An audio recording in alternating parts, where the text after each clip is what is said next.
Magandang araw mga ka-Wonder! Welcome back sa ating YouTube channel, Wonder Vlogcaster po. Pakinggan natin at pag-usapan natin mga ka-Wonder itong pasabog ng isang whistleblower. Alam natin, marami tayong mga bagay na sitwasyon ngayon, gaya ng sinasabing crisis, dulot ng ng Middle East. Alam natin yan kung ano nangyari dyan, kaya naapektuhan tayo. At sabi nga nila, wala pa raw tayo sa crisis. Kasi magiging crisis tayo mga ka-Wonder kung naapektuhan na talaga tayo ng langis. Wherein talagang naapektuhan naman tayo dahil tumataas nga yung presyo ng langis.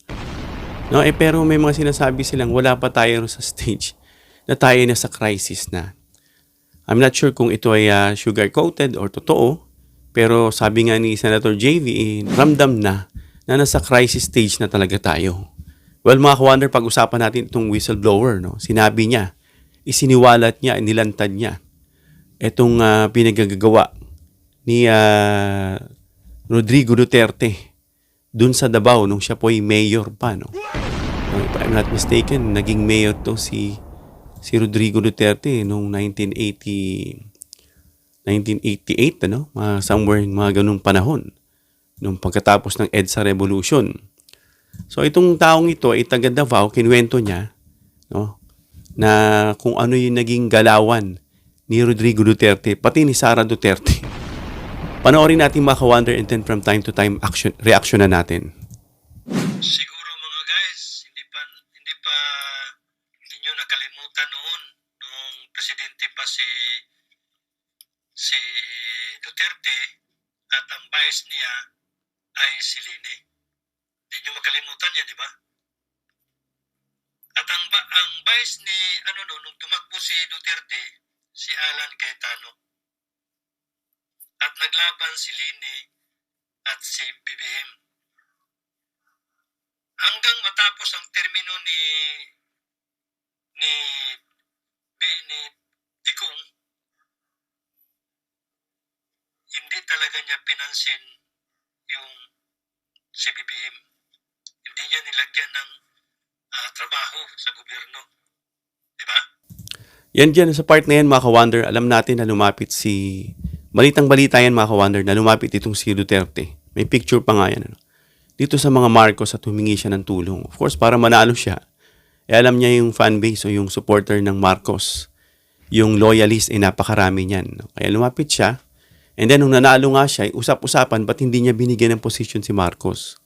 Ang sabi raw, at that time, parang may magkakaroon ng conflict sa protesta ni PBBM laban kay Vice Mayor Leni kasi nga parang ang nangyari, parang nagkadayaan, parang ganun, At isa pa, wala raw interest si PBBM na humawak o pumasok sa kabinete. At marami pa, may mga conflict pa. Yun yung dahilan niya. Alam niyo yan. At itong si Leni, ginawa niyang alila, pinahiya, lagi, di ba? Lagi niyang iniinsulto, di ba? Lalo na yung mga alipuris niya na mga DDS na walang silbi. Grabe yung mga na-experience talaga ni Leni Robredo, Kasi from time to time nakatutok tayo sa TV, Sa mainstream. Nakita natin kung paano niya sinasabihan si Leni na itong si Leni, ganito yan, ganyan. Grabe, Biro mo isang abogada, isang may masters sa economics. Matalino tong si Leni, meron siyang degree or masters diyan sa UP sa economics. Abogada rin yan. Ginaganyan-ganyan niya. Biruin mo isang lalaki, sasabihin niya sa isang babae. At that time, walang confidential funds. Itong si Mayor Leni Robredo. Kaya may kita natin na yung kaibahan. Na time na yan, napakabait niya. Na hindi niya nga pinapatulan to si Duterte. Yun. Talagang lahat ng panghahamak naranasan itong si Leni Robredo. Kaya nga nung nakita nila mga ka-Wonder na itong si Sara Duterte, lumalapit dyan kay Leni. Sabi nga nila, nakikipagplastikan lang yan si Leni. Alam mo na, sa politics, pwede yan Kahit nagalit ka at kaaway mo yung tao o yung tatay niyan, pwede mong plastikin yan Parang for the sake ng, kumbaga pagiging civil lang as public servants. Diba? Grabe makamura, grabe makapanira kay Lini noon. yan si Bigong. At ano ba ang koneksyon nito ngayon? Nung nanalo naman si BBM at si Sara, bumaliktad na naman. Ang presidente hindi nagmumura, hindi nalalait sa kanyang BP. Ito na tuloy, itong BP ngayon, ito ang mas grabe magmura. Grabe. Tama yung sinasabi nitong si tatay, ano? Nung panahon ni Duterte, nung siya pa'y presidente, grabe yung pangahamak niya kay Lenny, no? Hindi ko naman narinig na minura niya, pero hinahamak niya, no? At of course, yung mga alipores nito, yung mga DDS, yan, grabe manghamak kay Lenny, mga minumura, kung ano nung pangahamak, lutang, lugaw, bobo, kung ano nung sinasabi nila kay Lenny Robredo that time. At galit na galit talaga yung mga kapink sa kanila, yung mga pink tsaka dilaw. Galit na galit dito sa mga DDS. Kaya ngayon, mararamdaman mo pa rin, ano, na binabanatan nga nila si Lenny Robredo. Dahil nararamdaman nila na mukhang tatakbo. No, baka sabihin tatakbo yan, sasabihin hindi tatakbo, biglang all of a sudden tumakbo. So ngayon pa lang dinidisarmahan na nila. No? Yan yung mga DDS. Ngayon, baligtad naman, ang Pangulo naman natin, hindi naman nagmumura yan. Kahit sa mga anak niya, wala ka narinig na nagmumura, hindi nga yan pumapatol eh. Sabi nga ni Duterte, yan si Marcos, hindi nga yan makapatay daw ng lamok. O may sinabi siya sa akin, sa atin. So, ngayon naman, yung anak niya, minumura si PBBM. Dagdag pa dyan, itong mga alipores niya, na sabi nga nitong si tatay, na walang mga silbi. Yun naman ngayon na nagmumura kay PBBM, nagwi-wish ng kamatayan, may mga plot pa, yung iba dyan, pinagdadadakip na ng NBI. Baligtad naman ngayon, mga ka-wonder.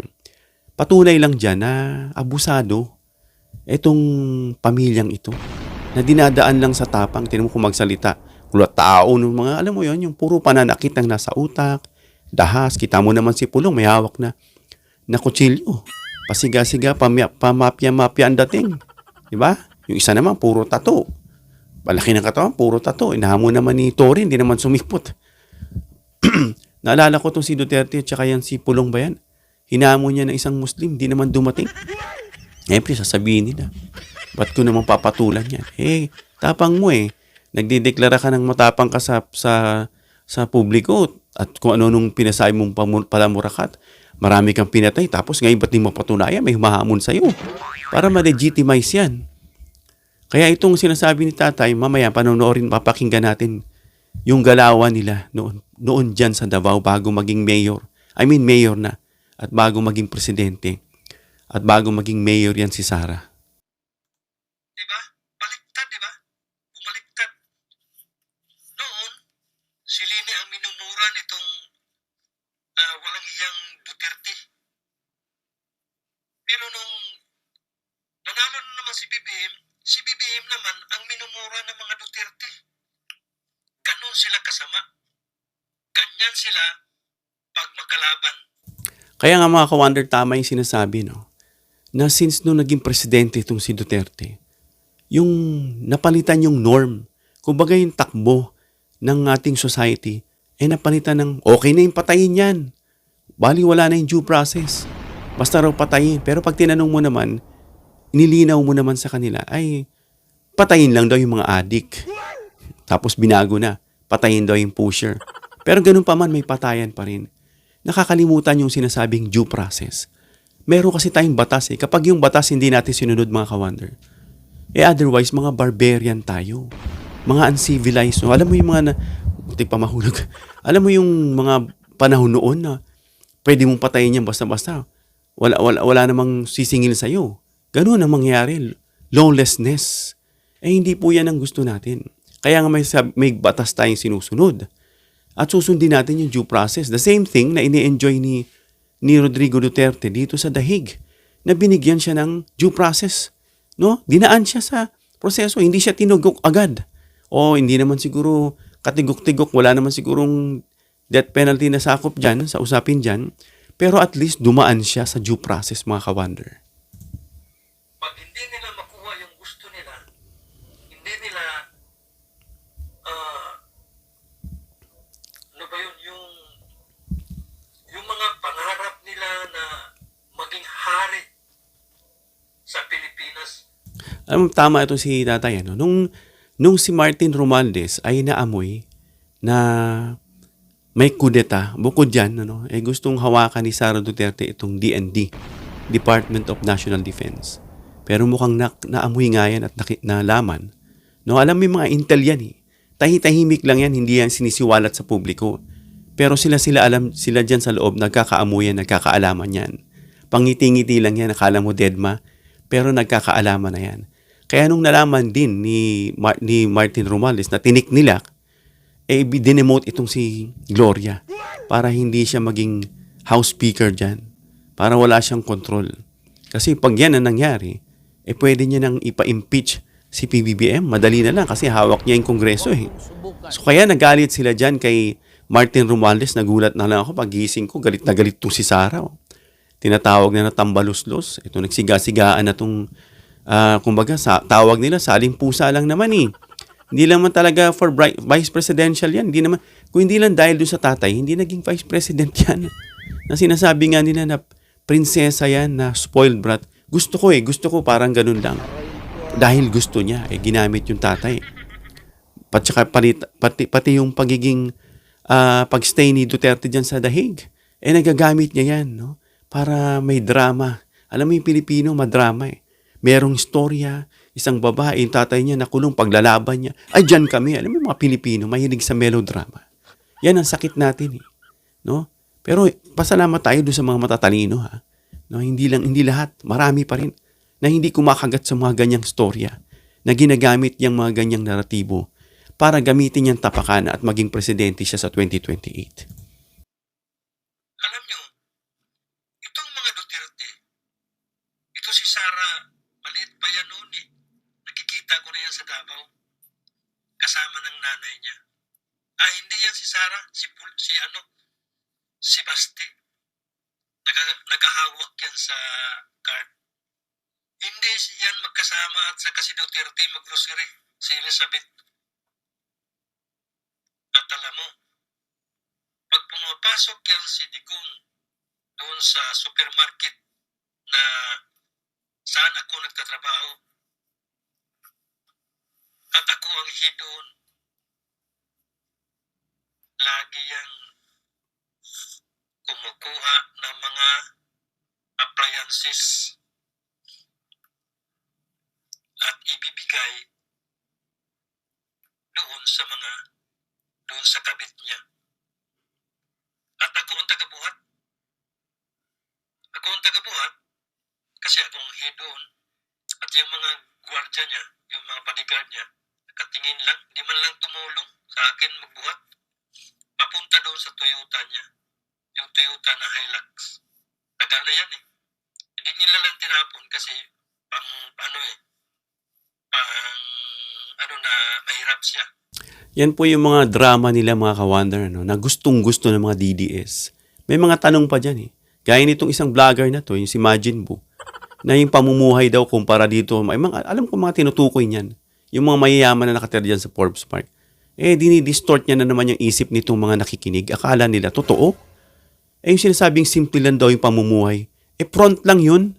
Sabi nga doon sa balita, yung harap yung bahay niya, pero yung sa likod, napakalawak. No? Na may kinalaman siya.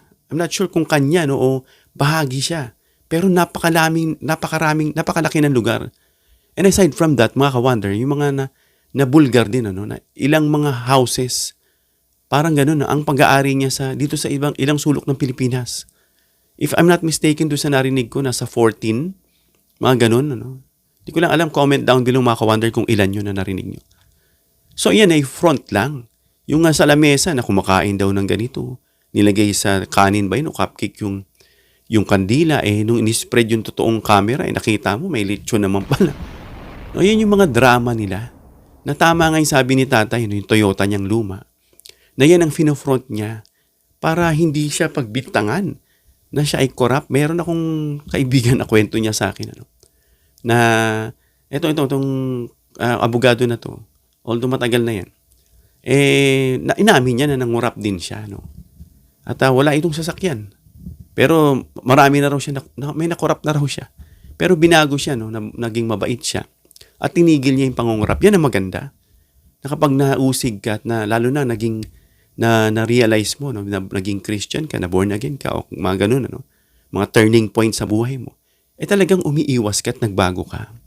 Hindi gaya ng iba dyan na ambassador daw siya ni Jesus Christ, kung ano-ano pinagsasabi, pero kumakampi sa tiwali. Yan yung mga professing, no? Nasabi nga ni Connie Reyes before, no? Nag-umattend kami dyan sa isang, dyan sa PICC, dyan sa, dito sa Luneta. No? Sabi niya, i-inflict mo yung mga taong yan. Ibig sabihin yung nagpe-pretend na ginagamit yung pangalan ng Diyos, pero opposite yung ginagawa.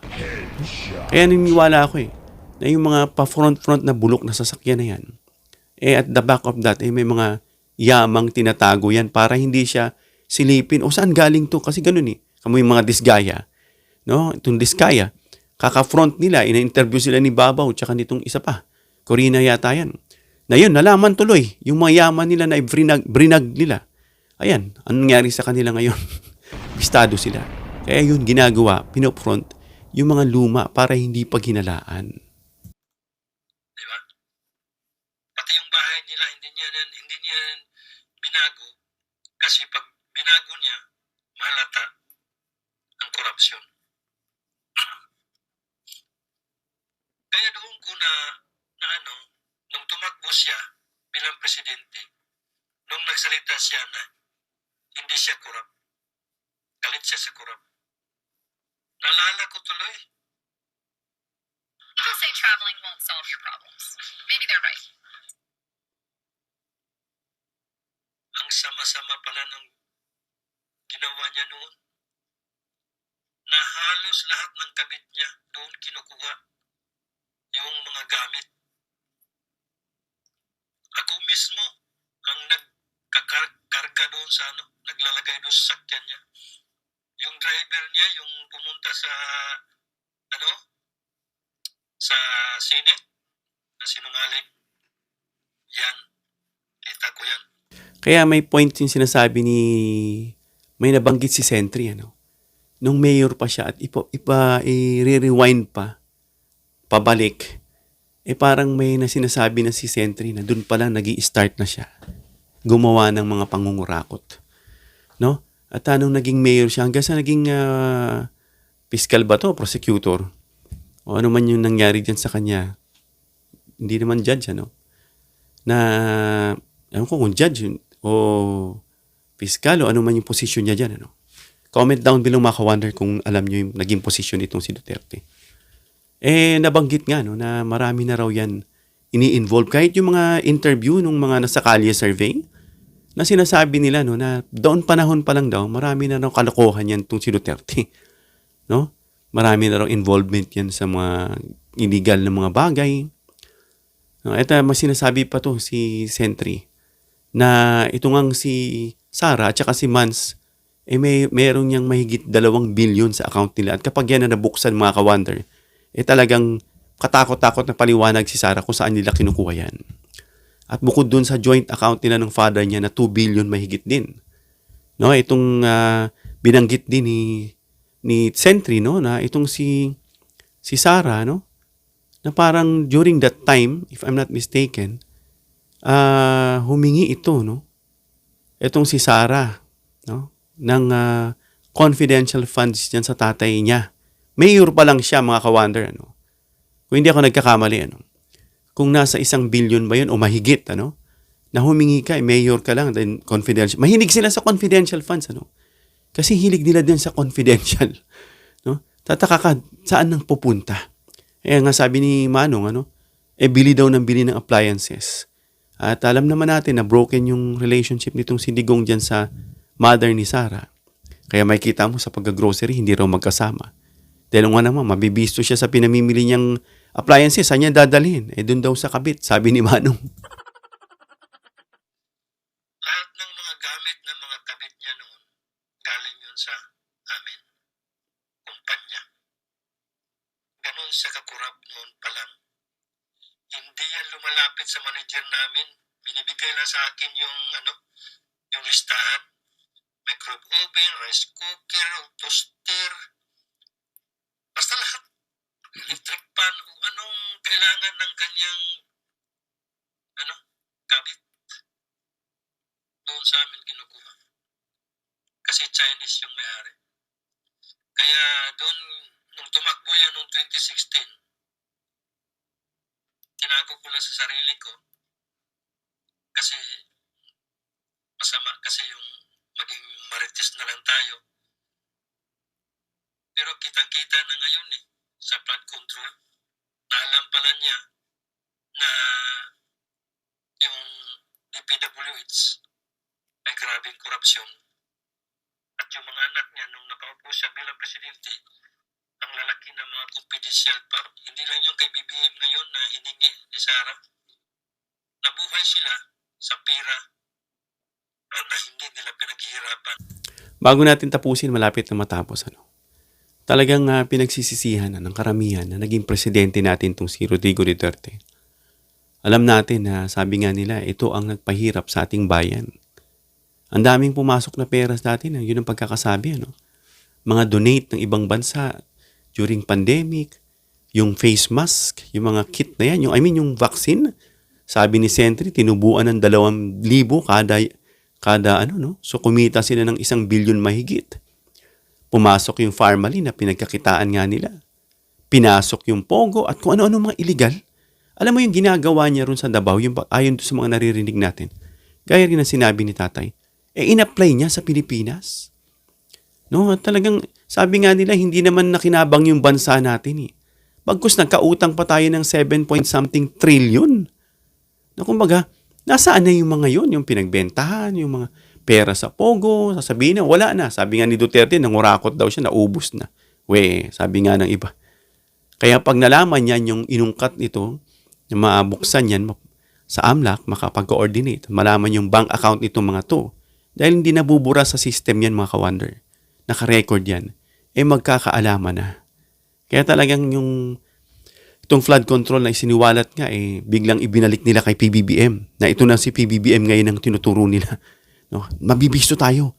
Kailangan ibalik natin sa kanya yan. No, tapusin natin to si tatay. Tayong naghihirap para palamon sa mga magnanakaw na yan. Kaya ibuto pa niyo yan sila. Si Sara. Si Sara nga halos nga hindi. Nagtrabaho niya sa City Hall.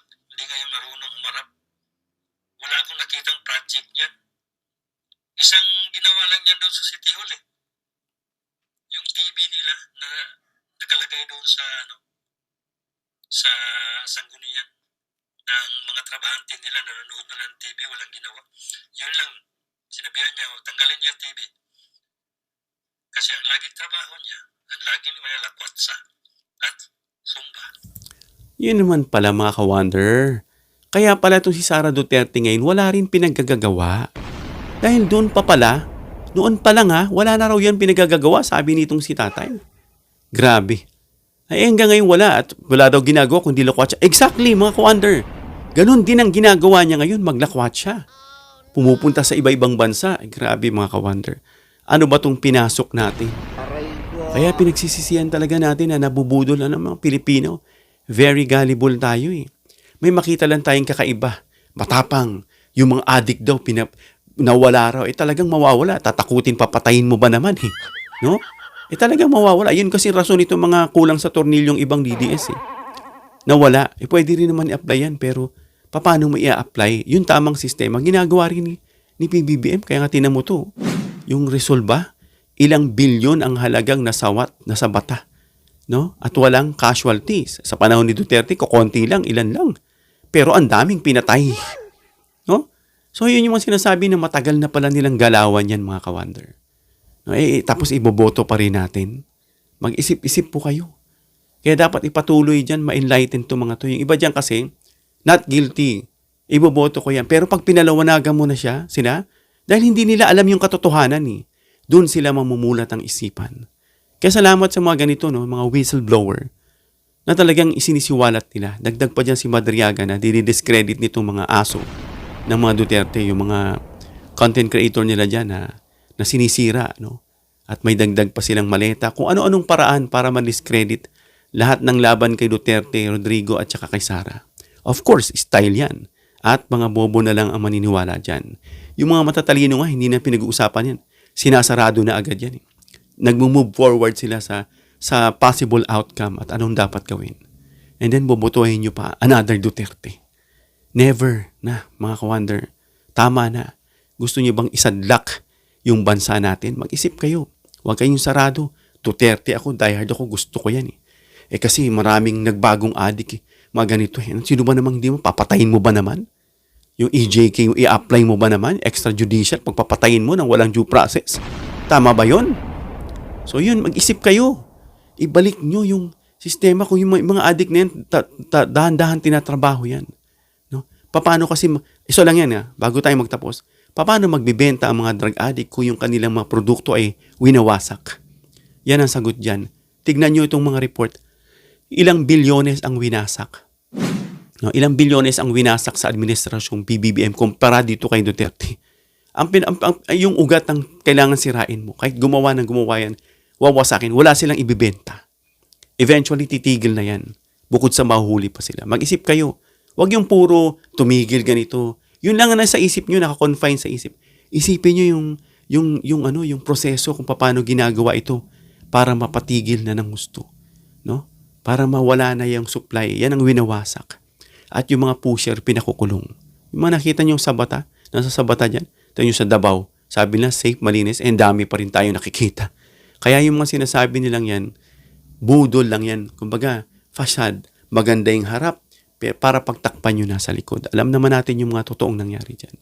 So, gising Pilipinas, wag nang pabudol, mag-isip ng tamang leader sa 2028. Hanggang dito lang tayo mga ka-wonder. Comment down below your opinion para mabasa natin. Please give me a thumbs up if you like this video para ma-share ni YouTube sa iba pang viewers. Please share this video para malaman nila yung tungkol dito sa whistleblower. Please subscribe, hit the notification bell icon, and choose all bilang suporta sa aming mga content creators. Hanggang sa muli mga ka-wonder. God bless.